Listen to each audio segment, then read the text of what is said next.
everyone. Dwayne Boswell O'Shell here with the Boswell Law Firm for our weekly Facebook Live Ask an Attorney.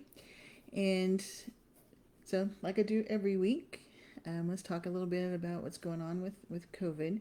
I'm sure everybody knows, they've been listening to the news at all, that Houston is now a hotspot in the United States. And our hospitals are now in what they call phase 2 of occupancy for the beds in the Texas Medical Center. And what they do is they go to surrounding area, not just the medical center, and the number of beds, and then they look at occupancy and the beds that are still available.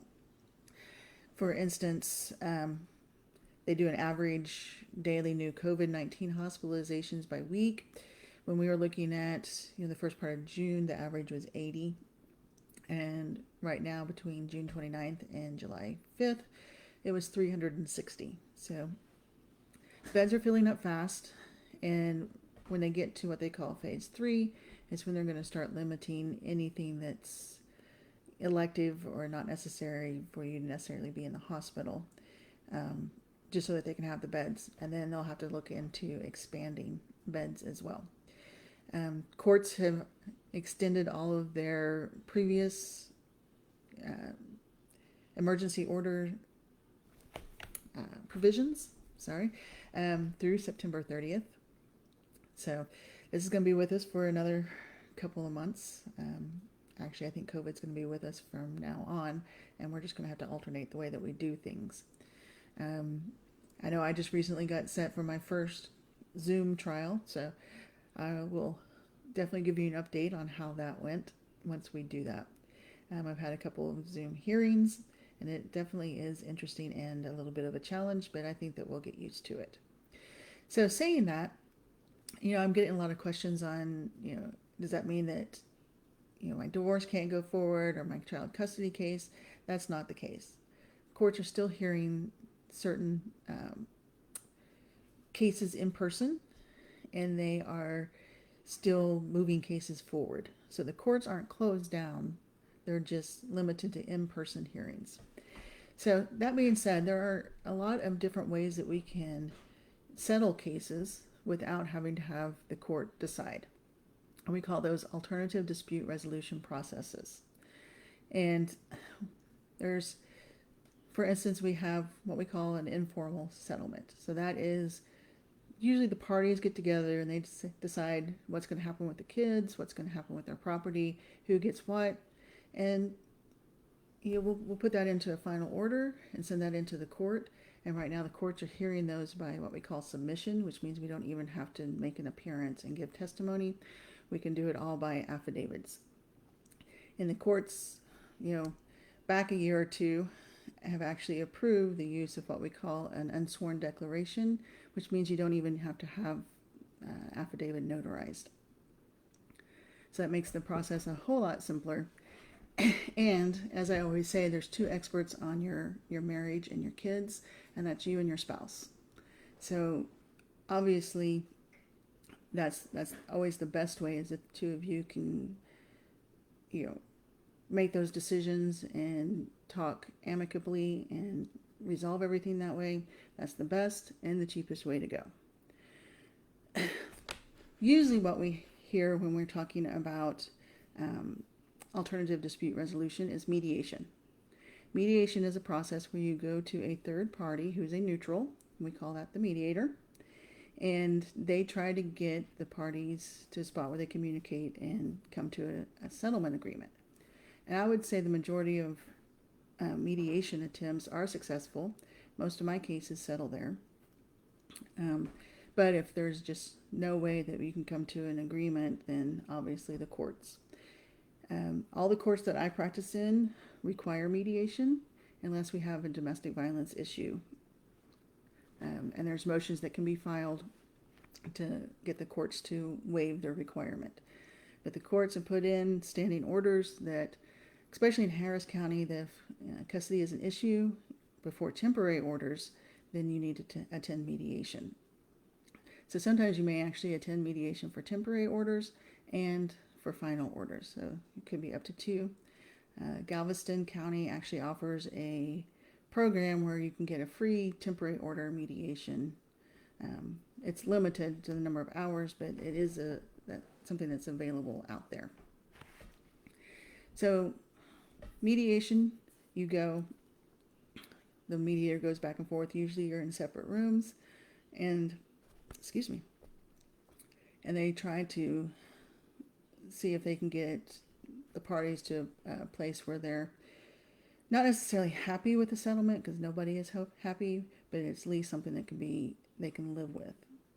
And then that's what we call a mediated settlement agreement, is put into a final order, which is submitted to the court, and the court has to sign that unless they find that there's very limited reason why court can't or can set aside a mediated settlement agreement. Mediated agreement is binding, so that means that once you sign those agreements, there is literally very, very, very few reasons why a court cannot, or why a court could set aside an agreement, and it doesn't happen often. So make sure when you sign a mediated settlement agreement that you are okay with those terms, because that's what you're going to have to live with in a final order. There's been a lot of money spent trying to set aside mediated settlement agreements, and it's just money that's wasted. So that's the typical one that you'll hear about. Then we also have a process that we call collaborative law, and that is each party gets an attorney, and they enter an agreement with the court that they are going to submit their issues to a collaborative law process. And that process is basically everybody provides all the information. It's kind of an open book. There's not any tactics or anything else. It's just laying it on the table, and everybody tries to come to an agreement.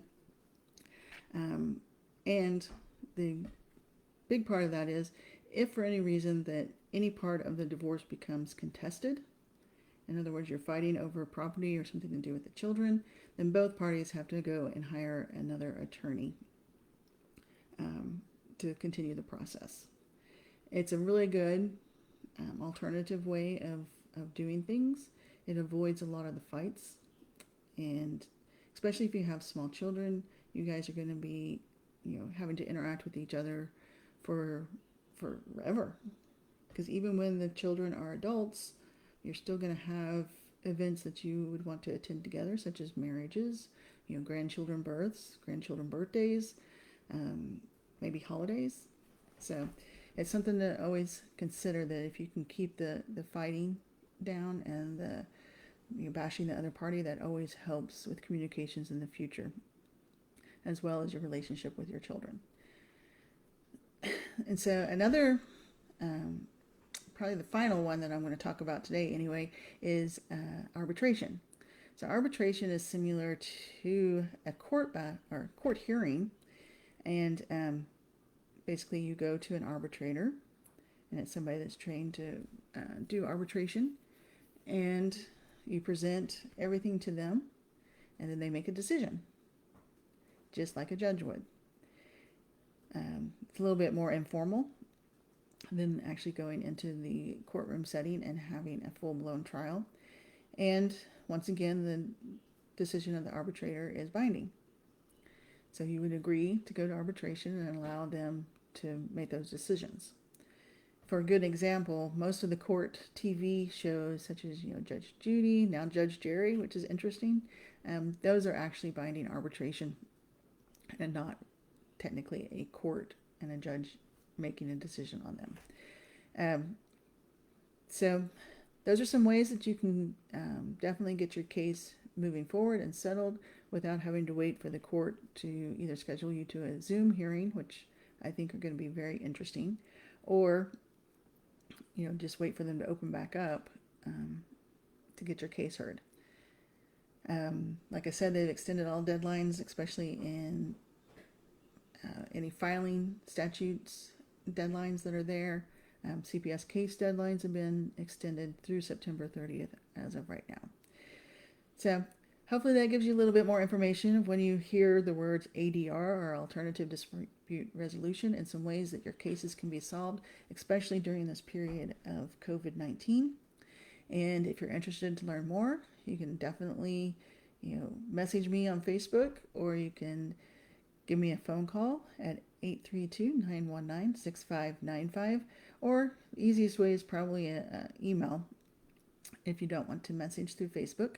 And that number is, or I'm sorry, that email address is Duana, Duana, at boswelltexaslaw.com. That's BOSWELLTEXASLAW.com. Thanks so much for watching, and we'll see you next week. And stay safe out there, guys. Bye.